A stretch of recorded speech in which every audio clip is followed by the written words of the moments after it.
कक्षा 5 की पाठ्य पुस्तक वाटिका, पाठ 19 से प्रकरण है किन्नौर देश की ओर। ठीक है, किन्नौर देश की ओर के बारे में हम लोग पढ़ेंगे। पहले शब्दार्थ और कुछ महत्वपूर्ण तथ्य लिखा गया है, इसी को समझेंगे। ठीक है, पहला है नोट 8 में किन्नौर देश, ये एक देश नहीं है, एक देश नहीं है बल्कि एक जिला है। क्या है? जिला, जो हिमाचल प्रदेश में है। हिमाचल प्रदेश में, हिमाचल प्रदेश की राजधानी कहाँ है? शिमला। ठीक है, और इसमें आया तिब्बत शब्द। तो तिब्बत, तिब्बत क्या है? चीन देश में है। क्या?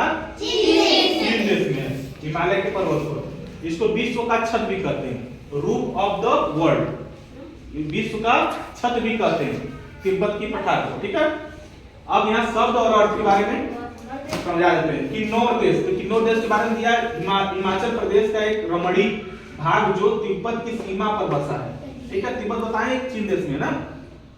रमणीक का क्या अर्थ होता है? मनोहर या सुंदर। ठीक है, अभ्यस्त, अभ्यस्त का अर्थ होता है जिसने अभ्यास किया हो, कुशल, निपुण, जिसने कोई अभ्यास करके कोई चीज हासिल किया हो। ठीक है, उसको अभ्यस्त कहते हैं। ठमकना, ठमकना क्या हो जाएगा?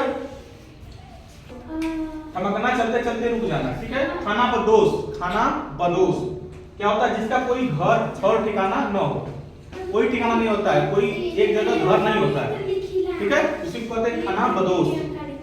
सत्कार, सत्कार माने होता है आदर सम्मान, किसी का आदर सम्मान करना, वही होता है सत्कार। ठीक है, अभ्युक्ति, अत्युक्ति, अत्युक्ति इसको कहते हैं बढ़ा चढ़ाकर कहना, किसी बात को बढ़ा चढ़ाकर कहना, उसी को कहते हैं अत्युक्ति।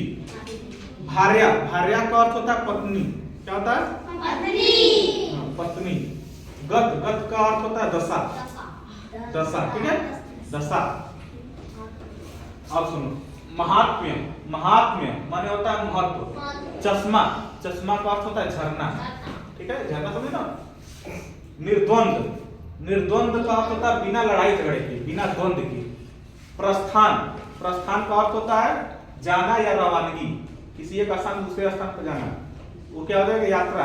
और इस प्रस्थान मतलब यहाँ से चले जाना, हो जाएगा प्रस्थान। प्रबंध, प्रबंध काम को ठीक ढंग से चलाने की व्यवस्था को प्रबंध कहते हैं, जिसको इंग्लिश में कहते हैं मैनेजमेंट ना। अस्तबल, घोड़ों, घोड़ों के रहने का स्थान, उसको कहते हैं अस्तबल। प्रतीक्षा, प्रतीक्षा का अर्थ होता है इंतजार। सूर्यास्त क्या होता है? सूर्य का डूबना, सूर्य का अस्त। अब देखो इसमें खच्चर एक शब्द आया है, जिसको इंग्लिश में कहते हैं म्यूल। खच्चर, खच्चर एक क्या है? जानवर, जो गधा और घोड़े का संकरण होता है।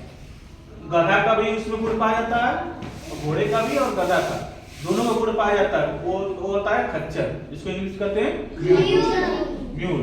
ठीक है, समझा क्या? याद कर लेंगे सब लोग।